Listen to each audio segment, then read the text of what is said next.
Assalamualaikum and hi everyone. This is our next topic for presentation session. For this time, my group will be present about implication of increases number senior citizen at workplace. Hi, my name is Nur Nabiha and I will start with the introduction. Before we discuss our topic today, we need to know who considered or deserve to be called as senior citizen.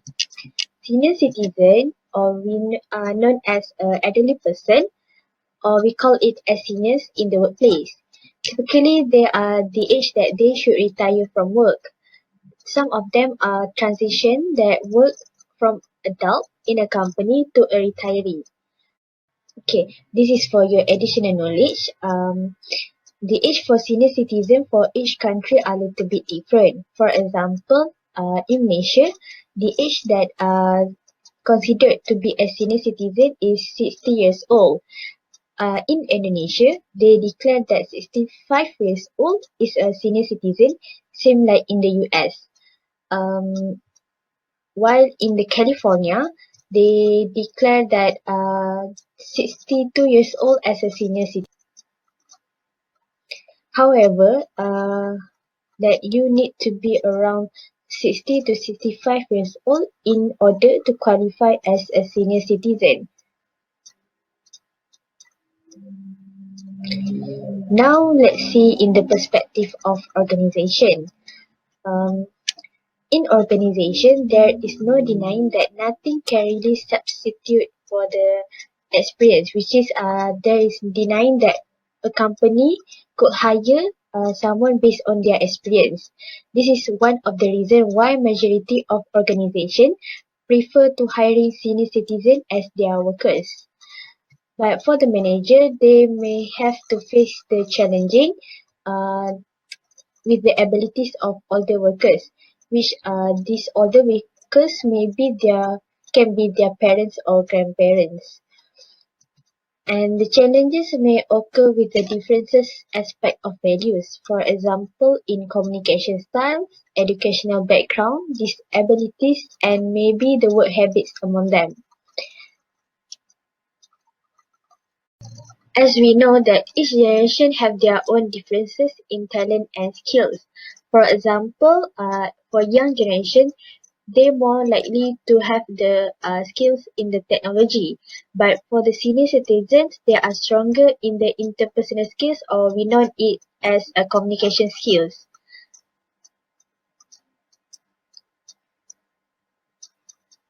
So let's see what's the implication that will be if the number of senior citizens is increases in the workplace. Hi, my name is Nur Nabila and I will be presenting the first implication of the increasing number of senior citizens at a workplace. So, for the first implication is the older person are less productive than a younger person. First point is productivity decline may reflect a subtle factor where young workers are more inclined to take big career risks than older workers.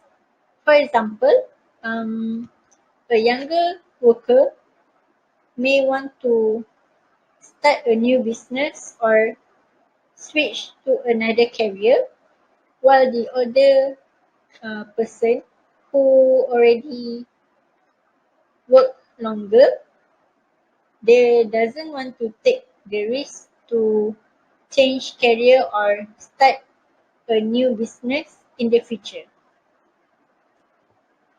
For the second point, cognitive and physical factor where basic capacity to do things change with age. We all know that older person process the information um, slower than the younger person, and their body are not fit as they were when they are younger, since they grow older and they will have a lot of health issue. For the third point is lack of financial planning for retirement forces a lot of people to continue working even already over 55 years old.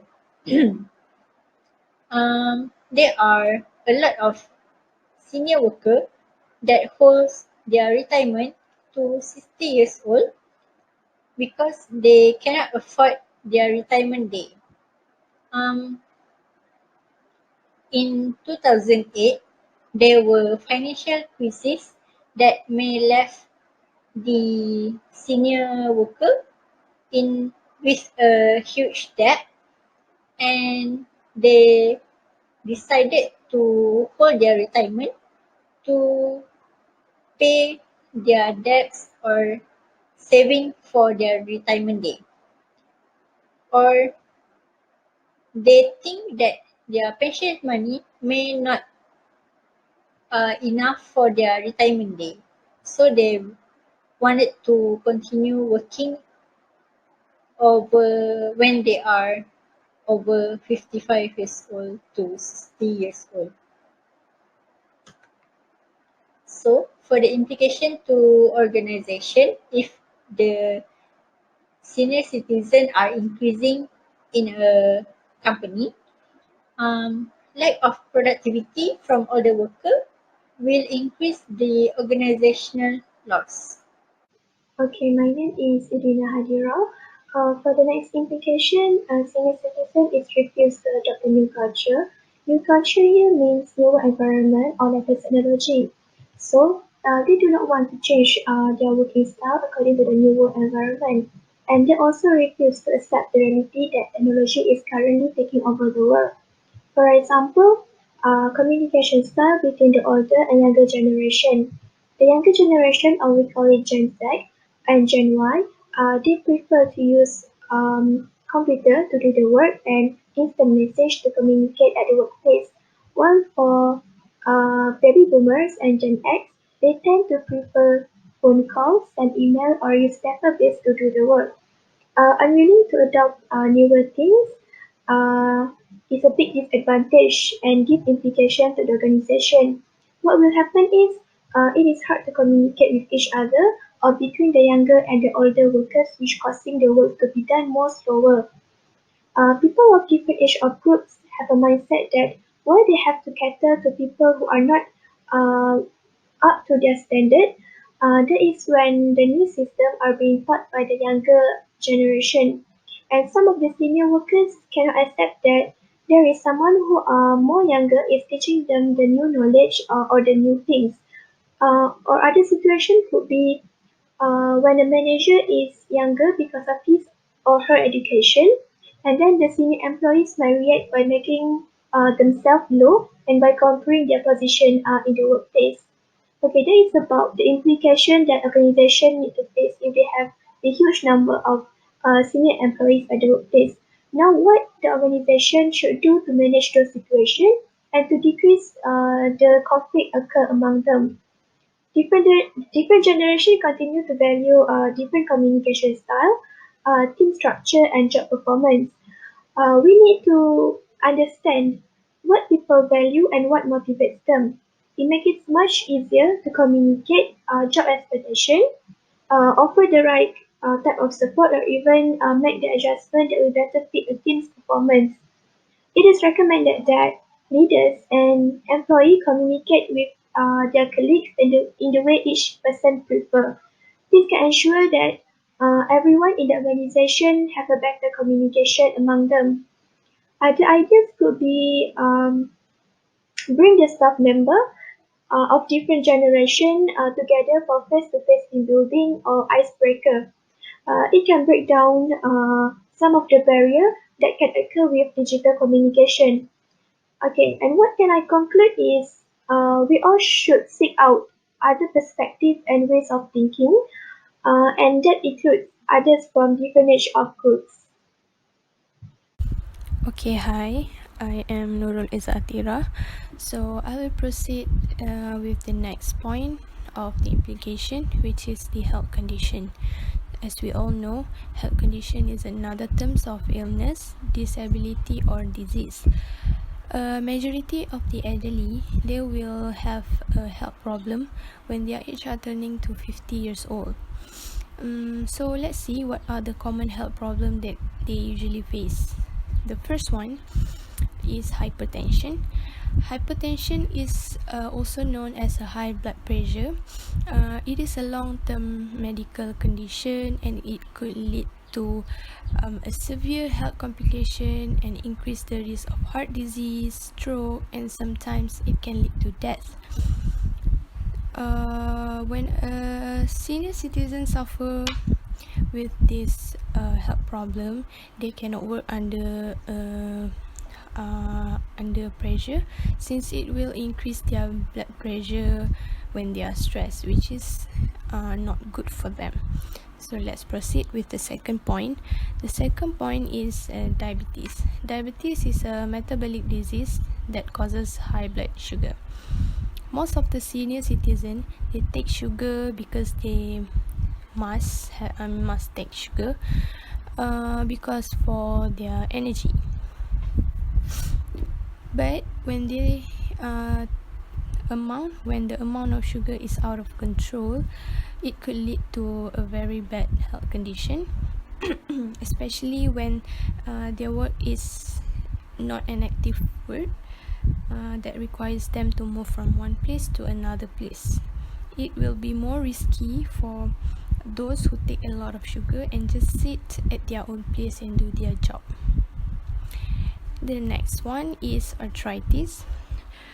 Arthritis occur when one or more joints are swelling, tenderness. So this problem makes the movement of the senior citizen is limited. They cannot do a hard job, they cannot pick up heavy files, they cannot pick up the heavy items that related to their jobs, because when they do that, it will make them feel sick when they do those things. Okay, as the conclusion for this point, this health condition could give a huge impact to the organization, especially for the workforce and also the financial. As for the workforce, it will limit the person's ability to do a certain jobs, which is there is less workforce to do a certain job. And as for the financial, it makes the company spend more time to cover their medical insurance. So what we can conclude from this topic is these are the biggest fears, which is the implications that we have discussed, maybe the biggest fears that many companies will be faced toward hiring the older workers. Maybe some this implication might be true for them. Therefore, the management team should be able to work, support and train their workers to move or change the negativity thoughts to a positivity in order to reach the age diversity in their workplace. They should work together, listen to each other, and communicate well between them. At the end of the day, the company should recruit their workers or employees not based on their age, but they should hiring that who have potential to be their assets for the company. And the manager should emphasize the unique values of all the workers bring to the workplace. For example, maybe through their knowledge, skills, or experience. Okay. So what can I say from this conclusion is the better quality of the employees and organization could hire, the better will be the quality of work which your company can be delivered.